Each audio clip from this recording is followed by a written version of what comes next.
Hello, everyone. Welcome to Wrestle Talk Radio. I am CJ Matthews.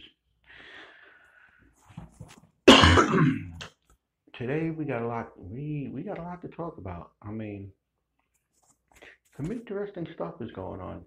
Especially, especially there's a situation going on in W3 Dub, Worldwide Wrestling, aka 3 Dub, with with the situation between Devil Dog and James Black, the Rainmaker or Moneymaker or whatever you want to call yourself, James Black.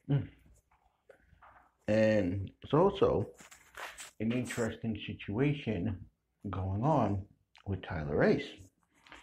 But we'll get to that later. But most importantly, I want to say hello to the new listeners. And I'm glad that I hope you guys are staying safe. And especially with the epidemic going on in this country today, with with with con with the coronavirus or COVID-19. It's serious. It's very serious out there. A lot of people are catching it, and pretty much a lot of people getting sick. So the government is urging people to stay in your homes. Don't leave your house unless you have to. So, and we here at Wrestle Talk Radio, we care about our staff, we care about our fans, and we care about our listeners, we care about our radio family. So this is also reasons why we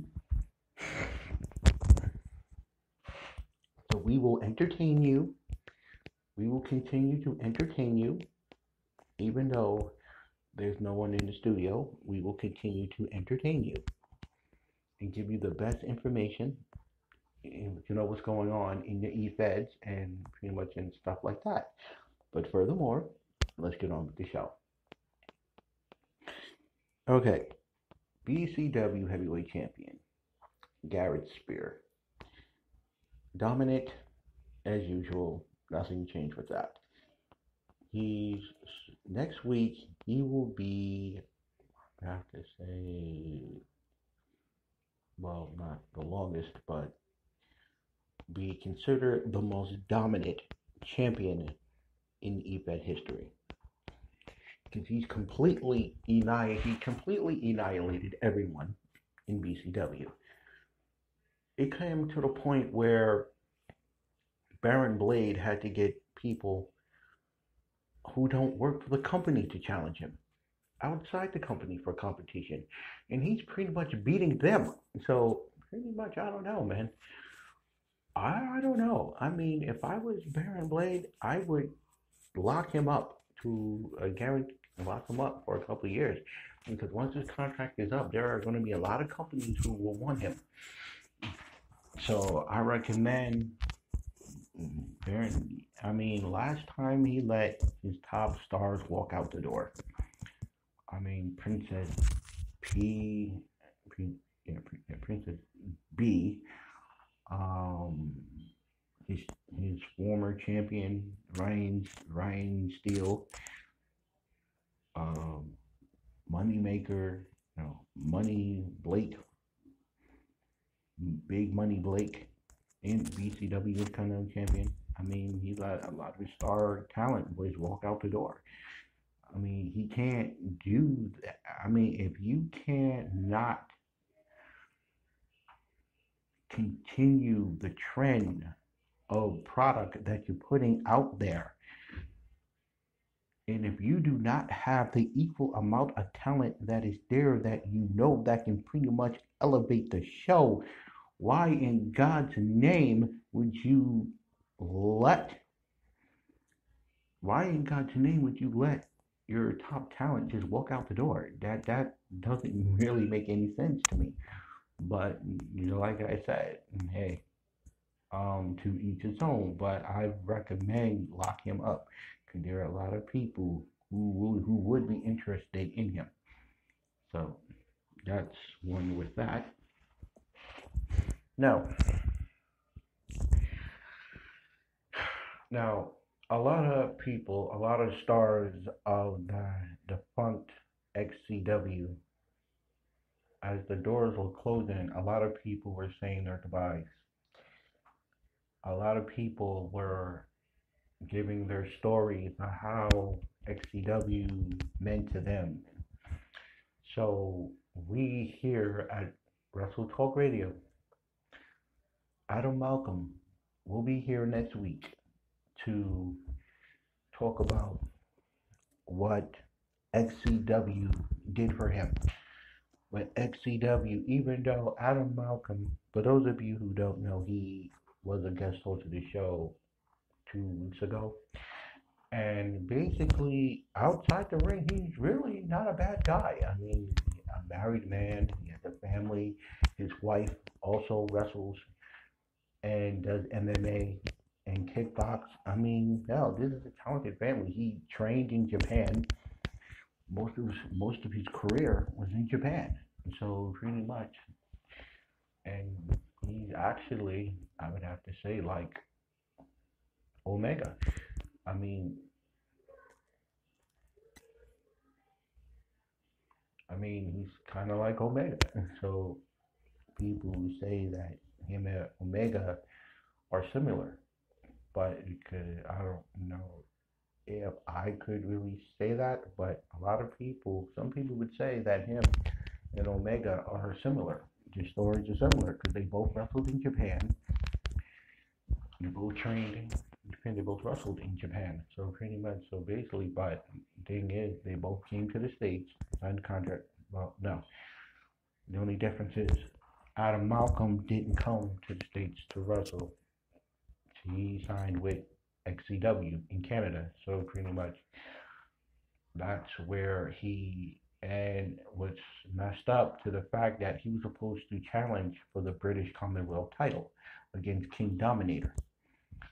He was going to fight the winner of King Dominator and Aaron O'Connor at Lockdown, the pay-per-view. But Aaron O'Connor was ill, he couldn't medically do the match. So what does he do? So he picked Adam Malcolm himself to take his place to fight King Dominator for Thursday's Rebellion. But unfortunately, that match never took place because the closing of the doors of XCW.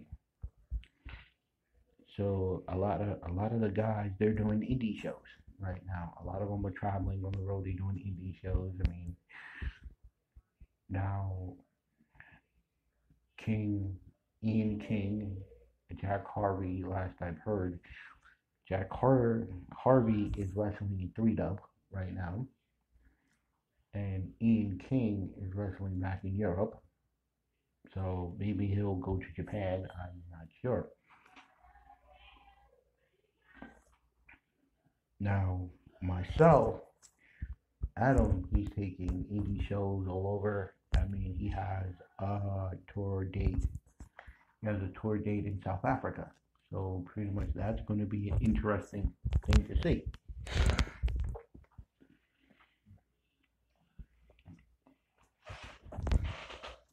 So you need to keep your eye out for that. But most importantly, ladies and gentlemen,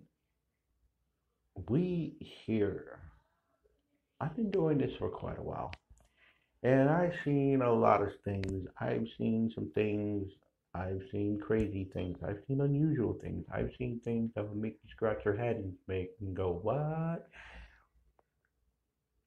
It's amazing, but doing this is great. Like I said, I was told, a wise person once told me, when you do something that you love, you never worked a day in your life. And basically, I love doing this. I love reporting, going to shows, reporting on it, watching, doing my job, speaking to it, doing live shows at pay-per-views. I love doing it. I mean, this is something that drives me. I love doing it. I love being in this business. I mean, meeting new people, meeting wrestlers. I mean, I met, fact, 2 days ago, I met Amanda from PEW. She's she's a very she's a very talented, nice girl. She's a nice young lady. She wrestles. She's from Australia. She wrestles in PEW. I mean, hell, this I see talent in this young lady. Now, PEW and WEW. A lot of people are wondering what's going on with these two companies, and basically, and a lot of people are saying, what's the deal with the Rampage Championship? You got Osani Okur and DJ Sonic wrestling for the title. And when the last time they met, DJ Sonic won the championship, but it was under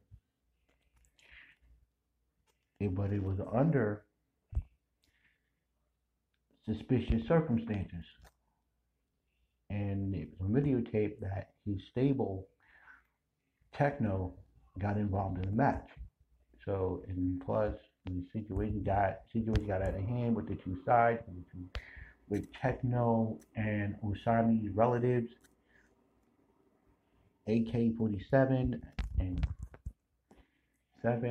and his brother Akeem, who doesn't even work, who works for PEW, but he was there getting involved in the situation, watching his brother, protecting his brother, make sure he didn't get attacked by Techno. And this is some situation that needs to be rectified immediately. So I hope the two companies come together and rectify the situation before this gets out of hand. Now, being the fact that Akeem works for PEW, and the fact that he showed up on another company's show, I get family's important, don't get me wrong, I get that and I totally respect that.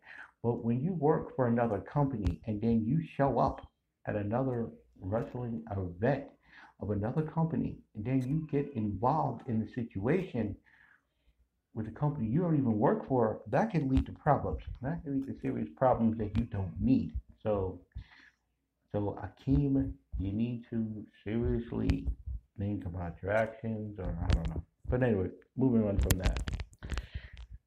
Now, the situation at 3Dub, it appears to me that there's a heck of an unusual situation going on between James Black and Devil Dog, where these two are going back and forth banter.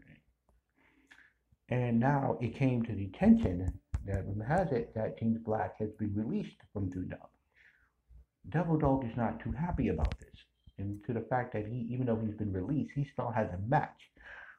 Well, I look at it like this, ladies and gentlemen. I feel that